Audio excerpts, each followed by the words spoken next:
నా పేరు రాజు. నేను ప్రస్తుతం ఒక ఐటీ కంపెనీలో జూనియర్ డెవలపర్గా పనిచేస్తున్నాను. ఈ ఉద్యోగం నాకు చాలా సంతృప్తినిచ్చే పని. ఇది నా కలలు నిజం చేసే అవకాశం ఇచ్చింది. ప్రతిరోజు కొత్త సవాళ్లు, నూతన టెక్నాలజీలతో పనిచేయడం నాకు చాలా ఇష్టం.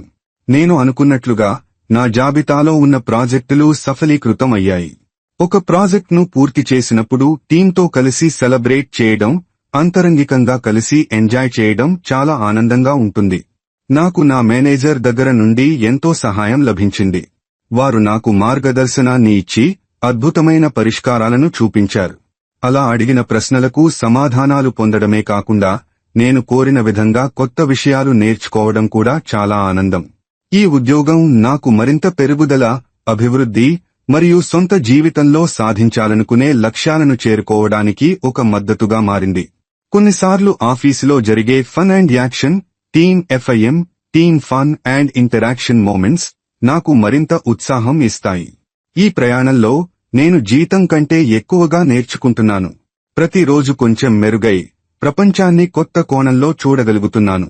నేను ఎప్పటికీ ఇలాంటి సానుకూల మార్పుల్ని చూస్తూ ఈ ఉద్యోగంలో దూసుకెళ్లాలనుకుంటున్నాను. నా పేరు అనుష. నేను ఒక ఐటీ కంపెనీలో HR అసిస్టెంట్ గా పనిచేస్తున్నాను. నేను ఏం చేయకూడదు అనుకున్నది ఇది. మొదట్లో నాకు చాలా ఆశలు, ఉత్సాహాలు ఉన్నాయి. కానీ సమయం వెళ్లిన తర్వాత నా ఆశలు నెరవేర్చుకోలేకపోయాయి. నేను ఈ జాబ్ని ఎంచుకున్నప్పుడు మేము ఒకటే టీంలో పనిచేస్తామని, మరి ముఖ్యంగా సాఫ్ట్వేర్ మరియు టెక్నాలజీ ప్రపంచంలో ఎదుగుతామని అనుకున్నాను. కానీ ఇక్కడ ఎప్పటికీ నా స్థానం పట్టుకోలేకపోయాను.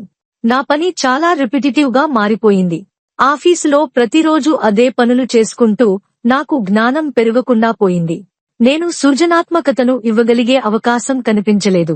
ఇంతలో ఒకరోజు నా ఆఫీసు మేనేజర్ నాకు చెప్పింది, ఈ జాబ్లో ఉన్నప్పుడు మరిన్ని సృజనాత్మకమైన పనులు చేయాలని ప్రయత్నించు. కానీ నాకేమైనా ప్రత్యేకమైన పనులు ఇవ్వలేకపోయారు. చాలా రోజులుగా నా జాబ్ మీద ఉండే ప్యాషన్ పూర్తిగా పోయింది.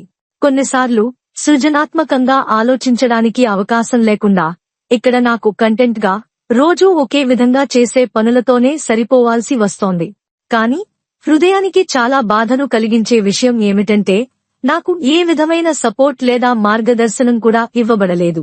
అన్నీ పూర్తిగా నా మీదే. ఈ దిక్కుమాలిన పరిస్థితుల్లో నా ఉత్సాహం తగ్గిపోయింది.